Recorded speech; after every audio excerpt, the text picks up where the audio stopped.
자, 성경을 아는 지식이라는 주제를 가지고서 계속 말씀을 전하고 있습니다. 오늘은 세 번째 시간, 성경의 해석이라는 제목입니다. 성경의 해석. 놀랑 바르트라는 사람이 있습니다. 아주 유명한 분이시고요. 최근에 그분의 100주년을 기념했던 기념식까지 있을 정도로 세계 역사의 한 획을 그으신 분이야. 이분이 쓴 책 중에 유명한 책 두 권이 있는데 텍스트의 즐거움이라는 책과 저자의 죽음이라는 책입니다. 특별히 주목해서 볼 책이 있는데 저자의 죽음이라는 책이요. 1967년에 나온 책입니다. 이 책은 포스트 모더니즘, 여러분 다 아시겠지만 모더니즘 다음 세대에 일어난 포스트 모더니즘이야. 다른 말로 하면 다원주의라고 하는데 이 포스트 모더니즘적 책 읽기와 관련된 책입니다. 가장 잘 표현한 책이다라는 평가를 받고 있어요. 저자가 이 책을 통해서 주장한 내용을 좀 살펴볼게요. 약간 어려운 부분이 있는데 여러분 귀담아 들으시면 제가 뭘 말하려고 하는지 아실 겁니다. 그 책의 내용이 이렇습니다. 저자의 의도를 해석하는 것은 의미가 없다. 저자의 죽음이라는 책의 제목이에요. 그래서 이렇게 시작을 합니다. 저자의 의도를 해석하는 것은 의미가 없다. 왜냐하면 독자가 살아가는 시대와 사회는 저자의 그것과는 다르기 때문이다. 그러므로 저자의 의도를 살피는 이 무의미한 해석 작업을 멈추고 독자가 자기 삶의 맥락에서 새로운 의미를 만들어내고 새로운 해석을 창출해내는 것, 그게 중요하다. 그럴 때 오히려 책이 살아 움직인다고 해요. 책에 저자를 부여하는 것은 책을 죽이는 짓이고 오히려 저자가 죽어야만 독자의 숫자만큼 책이 살아 움직인다고도 이야기합니다. 자, 말이 조금 어렵죠? 그래도 여러분 잘 들어보세요. 놀랑 바르트 이후 이와 같은 책 읽기는 하나의 트렌드가 됩니다. 굳이 저자의 의도를 찾으려고 하지 말아라. 책에 의미를 부여하는 것은 저자가 아니라 독자다. 그러므로 독자인 너희들, 책을 읽는 너희들이 느끼는 대로, 필요한 대로, 원하는 대로 책에 의미를 부여해서 해석하면 된다. 이게 놀랑 바르트식 책 읽기예요. 포스트 모더니즘적 책 읽기이기도 합니다. 그래서 놀랑 바르트를 받아들인 사람들은 텍스트, 그 책에는 하나의 고정된 의미가 있는 것이 아니고 독자에 의해서 다양한 의미가 만들어질 수 있다고 주장을 해요. 쉽게 말해서 내가 해석하고 싶은 대로 해석하면 된다는 뜻입니다. 내가 받아들이고 싶은 대로 의미를 부여해서 받아들이면 된다라는 거예요. 놀란 바르트의 이 극단적인 주장은요, 주관주의 해석이라고도 이야기하는데 이 결국 뭘 말하는 겁니까? 내가 중요하다는 것이죠. 내가 중요하다는 것. 내가 지금 여기를 살면서 느끼는 것이 있고 필요한 것이 있고 원하는 것이 있는데 굳이 저자가 말하는 것을 찾을 필요가 있는가? 내가 책을 읽으면서 내가 원하는 바, 필요한 바, 느끼는 바 거기에 기초해서 해석을 하면 된다. 이게 놀랑 바르트의 주장이고요. 요즘 시대의 독서 방법이에요.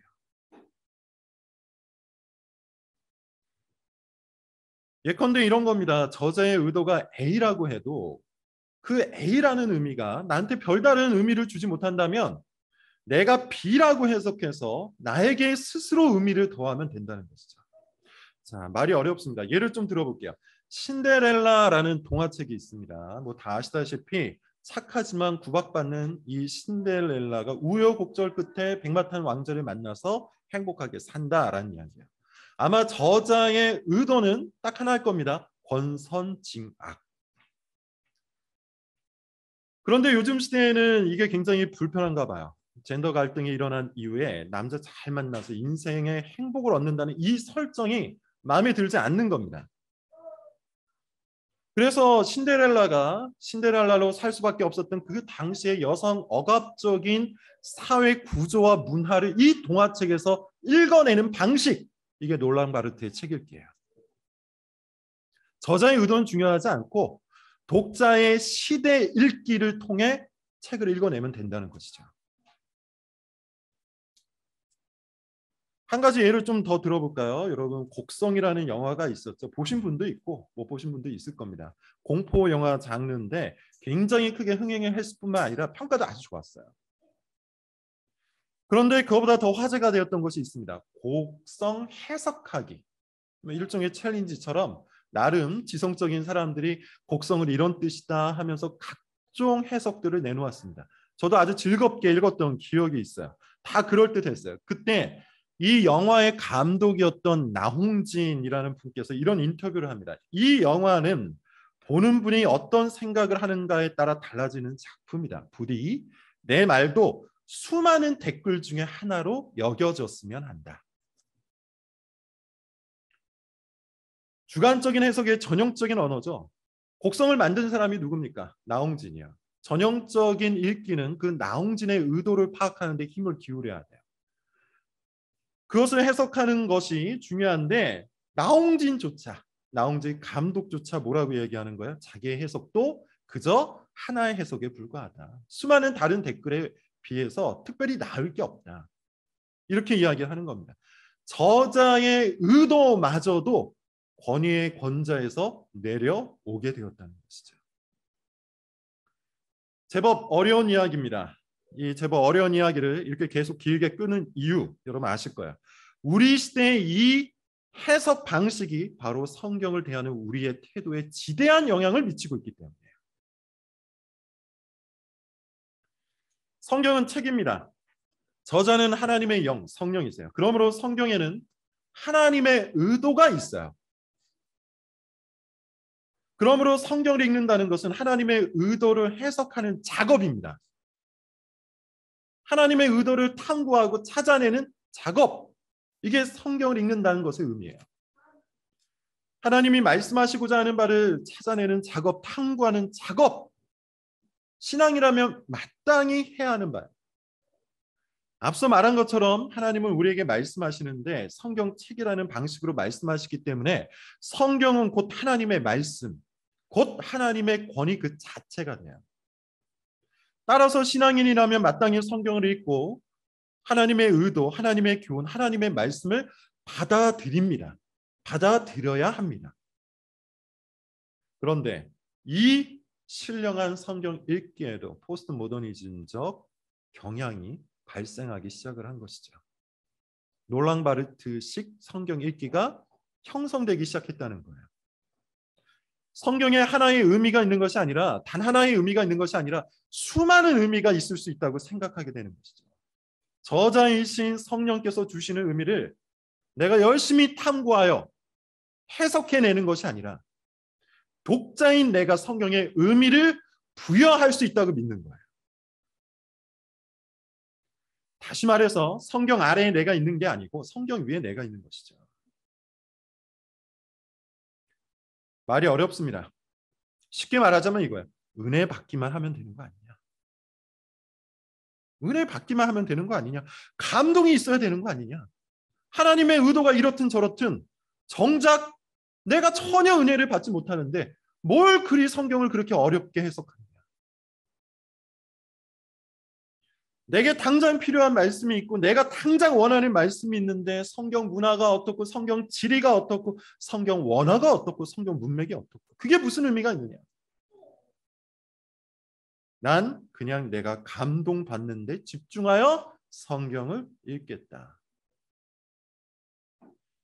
이게 지금까지 말씀드린 다원주의적 해석. 저자는 죽고 독자만 살아있는 성경 읽기 방식이에요. 실제로 많은 사람들이 이런 방식으로 성경을 읽으려고 하죠. 그래서 지루한 부분이나 불필요한 부분이나 불편한 부분을 건너뜁니다. 그리고 자기 마음에 드는 부분, 예컨대 이런 거겠죠. 뭐 사랑의 이야기가 있고 위로의 이야기가 있고 마음 따뜻한 그런 이야기가 있는 그런 본문만 집중적으로 골라 읽는 거예요. 그것에만 감동을 받는 겁니다. 그리고 나름대로 그런 부분에 더욱 의미를 부여해서 필요한 대로 써먹죠. 이런 사람들에게는 특징이 있어요. 성경의 해석이 필요하다는 것을 기본적으로 인정하지 않습니다. 복잡해서 오히려 은혜가 떨어진다고 생각해요. 성경 지리, 성경 문화, 성경 원어, 성경 문맥, 성경 단어 복잡하다고 생각합니다. 그거 연구하느라 감동도 없어지고 은혜도 없어져서 오히려 마음이 차갑게 식는다. 그들의 견해예요. 당연히 전통적인 성경 해석이라고 할 수 있는 교리문답이나 신앙 고백에도 가치를 두지 않을 겁니다.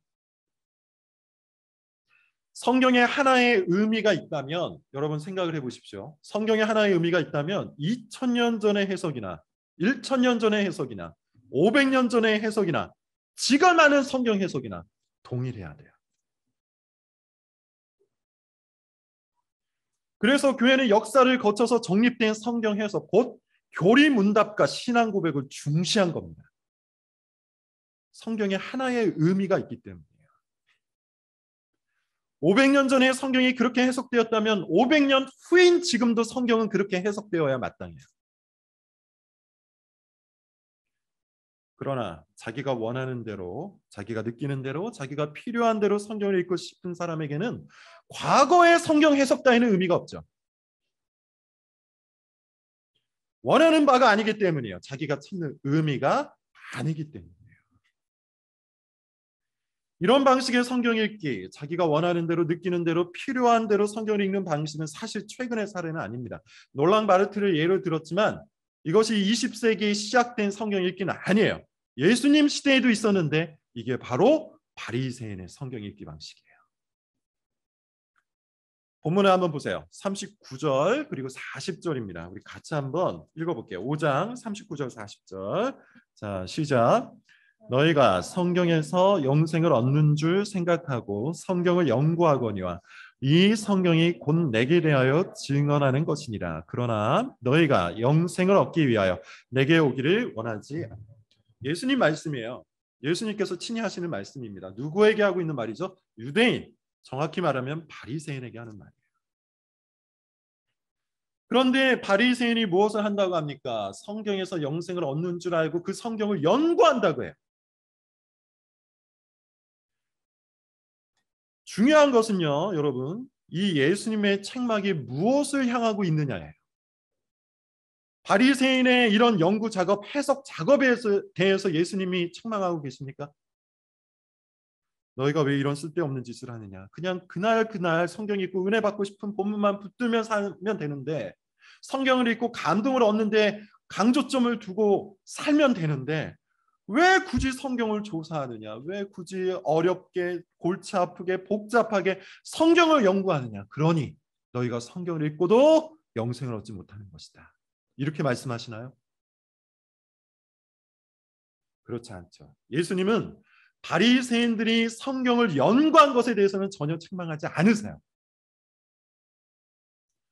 본문에는 그런 말이 없지만 문맥을 보면 오히려 그들이 성경을 연구한 것에 대해 그 가치를 인정하고 계세요. 예수님이 책망하신 것은 뭡니까? 성경을 열심히 연구해놓고 정작 성경의 진정한 의미인 예수 그리스도에게로 나아가지 않았다는 것. 그걸 책망하고 계세요.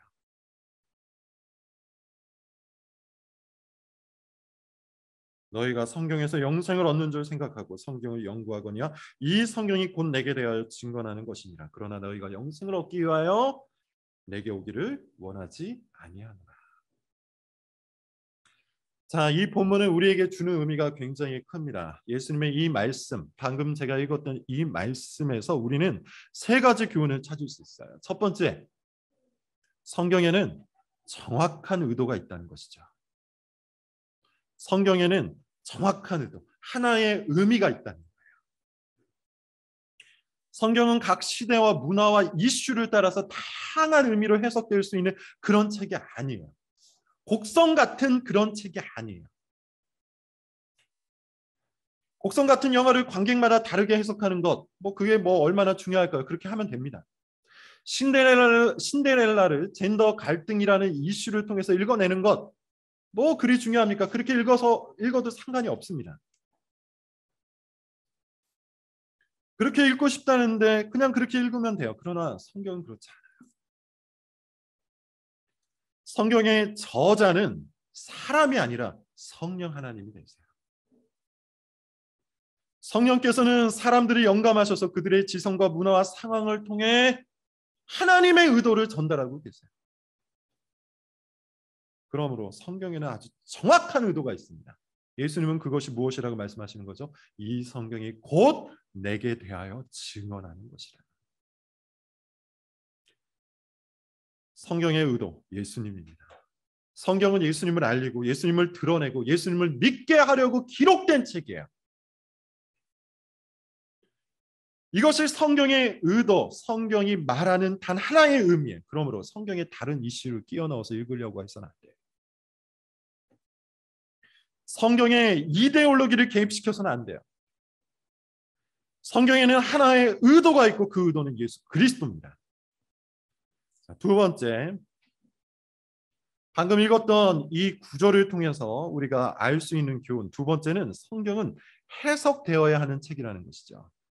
성경은 해석되어야 돼요. 예수님은 이렇게 말씀을 하십니다. 이 성경이 곧 내게 대하여 증언하는 것이라. 그런데 여러분 한번 성경을 읽어보세요. 특별히 구약 성경을 읽어보세요. 예수님에 대한 이야기가 얼마나 나옵니까? 창세기, 출애굽기, 레위기, 민수기, 신명기, 여호수아, 사사기, 사무엘서, 그리고 각종 왕정 시대의 역사 이야기를 읽어보세요. 예수 그리스도라는 이름이 나옵니까? 명시적으로 예수님에 관해서 말하는 구절이 거의 없습니다. 선지서 같은 경우에도 없어요. 제가 찾아놓은 자료에 의하면 예수님에 대한 구체적인 예언은 구약 성경에 65개의 구절밖에 없다고 해요. 비중이 높지가 않습니다. 그런데 예수님이 뭐라고 말씀하시죠? 이 성경, 곧 구약 성경이 나에 대해 증언한다고요. 뭘 말하는 걸까요? 뭘 말하는 겁니까? 해석해야 한다는 거예요. 예수님을 명시적으로 드러내지 않는 이 성경을 읽으면서 해석함으로 예수님을 찾아내야 한다는 겁니다. 왜 우리에게 예수님이 필요한지 구약 성경을 통해서 찾으셔야 돼요. 예수님은 우리를 위해서 무엇을 하실 것인지 구약 성경을 통해 찾아야 돼요. 그 예수님은 어떠한 일을 하실 것인지, 그 예수님은 어떠한 분이신지 구약 성경을 통해 우리가 찾아내야 돼. 그게 성경 해석 작업이에요. 예수님을 말하지 않는 본문을 통해 예수님을 찾아내야 한다는 것이죠. 다소 복잡한 과정을 거치더라도, 다소 수고를 하더라도, 다소 힘을 쓰더라도 우리는 성경을 해석해서 이 성경이 내게 대하여 증언하는 것이라는 예수님의 말씀을 반드시 찾아내야 되는 거예요. 성경을 해석하지 않는 사람은요, 성경을 통해 영생을 얻는 줄 알고 성경을 읽겠지만 사실 예수님께 가지 않을 겁니다. 자, 세 번째, 39절 40절의 말씀을 통해서 우리가 얻을 수 있는 세 번째 교훈이 이거예요. 자기 중심적으로 성경을 읽어서는 안 된다는 것이죠. 정말 많은 사람들이 사실 이렇게 성경을 읽습니다. 교회를 다니는 수많은 사람들이 자아중심적 성경 해석을 해요. 성경을 대충 읽어요. 마음에 와닿는 문장이나 단어를 찾습니다. 그리고 그것에 위로를 얻고 힘을 얻고 필요를 얻었다면서 은혜 받았다며 다른 사람에게 나누기까지 해요. 예전에 교회 개척을 위해서 탐방을 다녔던 적이 있습니다. 한 몇 년 전 이야기겠죠. 예컨대 정말 굉장히 좀 큰 교회였는데 우연히 그 교회에서 자기네들끼리 하는 이야기를 좀 들었습니다. 어떤 청년이 성경을 어떻게 읽어야 할지 잘 모르겠다. 이것도 무슨 소리인지도 잘 모르겠고 그러다 보니 점점 성경을 안 읽게 되더라. 이런 고민을 옆에 있는 청년에게 하더라고요. 뭐 충분히 그럴 수 있습니다. 근데 그 고민을 상담해 주던 리더인지 전도사인지 잘 모르겠어요. 그 분께서, 그 청년께서 이렇게 말해요. 괜히 어렵게 읽을 필요 없다. 그냥 읽다가 마음에 꽂히는 부분이 있으면 그거 하루 종일 붙들어라. 성령께서 주시는 문장이다. 깜짝 놀랐습니다. 나름대로 우리 교단에서 이름이 있는 교회였고요. 그 목사님께서는, 담임 목사님께서는 성경 교사로 유명한 분이셨는데 교인들끼리 그냥 그런 이야기를 하는 거예요. 성경 읽다가 마음에 꽂히는 것, 그게 성령께서 주시는 오늘의 말씀이다. 여러분, 이것은 마치 바리새인의 읽기와 같은 겁니다. 성경을 읽고서 그리스도께로 나아가는 것이 아니라 자기의 필요, 자기의 느낌, 자기의 원함을 추구하는 거예요. 자기의 영광을 취하는 거예요. 본문을 여러분 한번 봅시다. 44절을 읽어볼게요. 오늘 요한복음 5장 44절 같이 한번 읽어볼게요. 시작. 너희가 서로 영광을 취하고 유일하신 하나님께로부터 오는 영광은 구하지 아니하니 어찌 나를 믿을 수 있느냐. 어찌 나를 믿을 수 있느냐. 무슨 말입니까? 성경을 읽어요. 그러나 성경을 읽고서 예수 그리스도께로 나아가지 않아요. 그러므로 그리스도를 믿지 못해요. 성경을 통해서 자기 죄를 찾아야 됩니다. 그리고 성경을 통해서 책망을 받아야 돼. 양심의 책망을 받아야 돼. 성경을 통해서 구원을 갈망하며 회개의 자리로 나아가야 돼. 성경을 통해서 그리스도 안에서 위로를 받을 수 있어야 되고, 또 하나님이 명령하신 말씀에 순종하고자 하는 욕망이 일어나야 돼요. 그런데 바리새인들은 전혀 그렇게 하지 않았던 겁니다. 성경을 읽긴 읽었지만 성경을 읽고도 자기 죄를 찾지를 못해요. 찾지를 않아요. 당연히 양심의 가책을 느끼지 않습니다. 책망을 받지 않으니 회개를 할 필요도 느끼지 못하겠죠. 회개할 거리가 없으니 구원을 갈망하지 않을 겁니다. 회개할 거리가 없는데, 잘못한 게 없는데, 죄가 없는데 어떻게 구원자를 갈망합니까? 그러니 당연하게도 그리스도께로 오지 않고 그리스도를 믿지 않는 것이죠. 본문에 의하면 바리새인들은 성경을 어떻게 읽는답니까? 서로의 영광을 취하기 위해서, 서로의 영광을 전달해 주기 위해서 읽는답니다.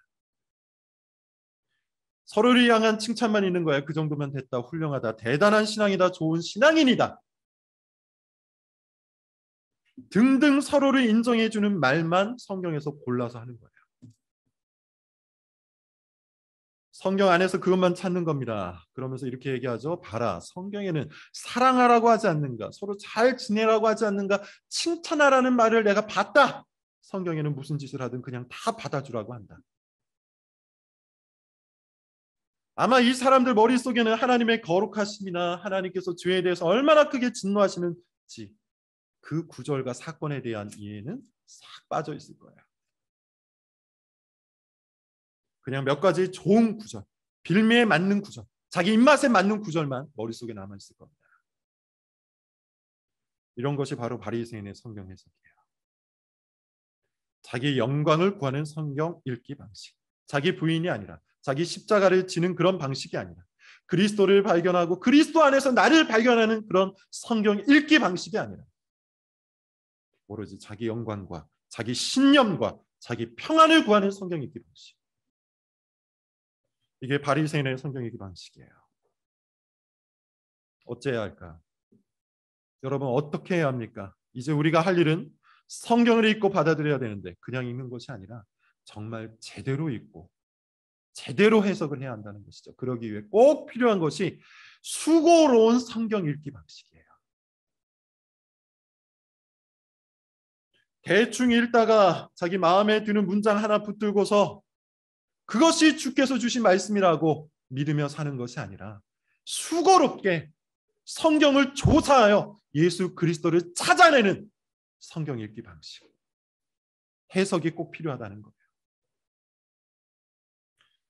성경은 책입니다. 책을 읽는 것은 기본적으로 수고와 힘이 들어가죠. 시간을 써야 돼요. 몸을 써야 돼요. 뿐만 아니라 방금 말씀을 드린 것처럼 해석이라는 이 수고로운 작업이 꼭 들어가야 합니다. 책이기 때문이에요.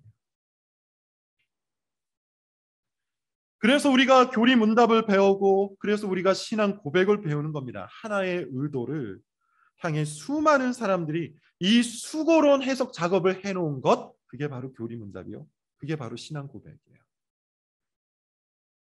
그 토대 위에서 우리가 다시 성경 해석을 하는 것이죠. 그래서 또 우리가 성경 공부를 하는 겁니다. 성경 문답을 하고 성경 지리를 공부하고 어떻게 해야 성경 안에서 그리스도를 발견할 수 있는지, 또 그리스도 안에서 나를 어떻게 해야 발견할 수 있는지 수고롭게 성경을 연구하고 공부하는 거예요. 그래서 우리가 독서를 하는 겁니다. 믿음의 선배들이 기록한 그 책을 통해서 성경을 더 깊이 이해하고 성경을 더 올바로 해석하기 위해서 그런 겁니다. 그래서 제가 여러분에게 교리 공부를 하라고, 성경 공부에 참여하라고, 독서를 하라고 말하는 겁니다. 성경을 읽는 것만으로 충분하다고 주장하는 것은 참으로 교만한 것이고 그렇기에 아주 위험한 거예요.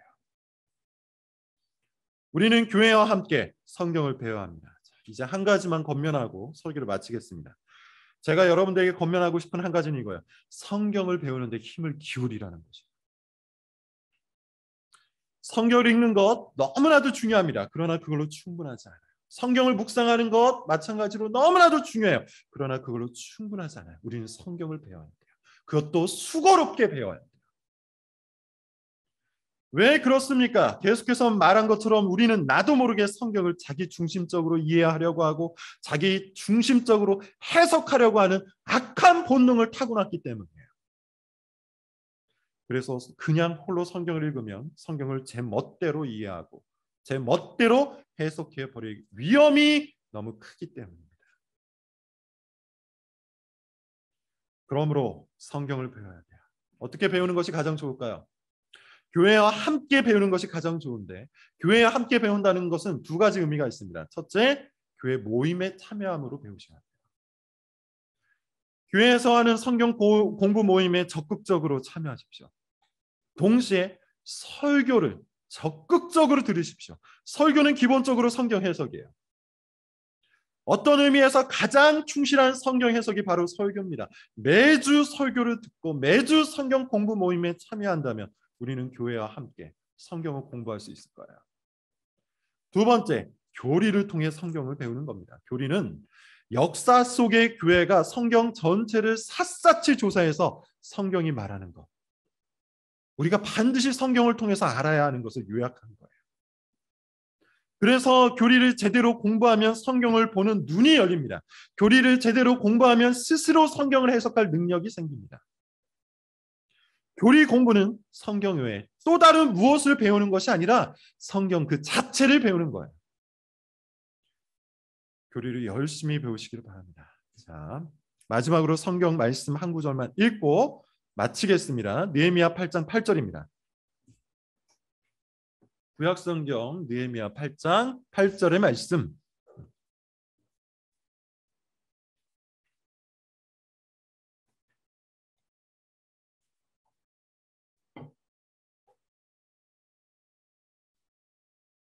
같이 한번 읽어보도록 하겠습니다. 시작.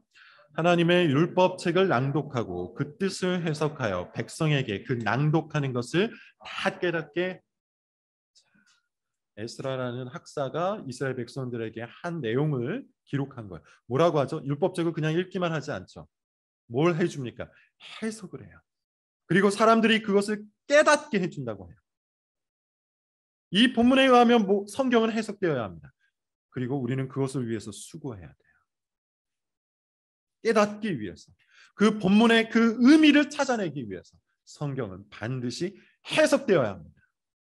저와 여러분이 힘을 합쳐 이 성경의 의미를 밝히 드러내고 그 안에 있는 진리로 살아가는 그런 교회가 될 수 있기를 바랍니다. 기도하겠습니다.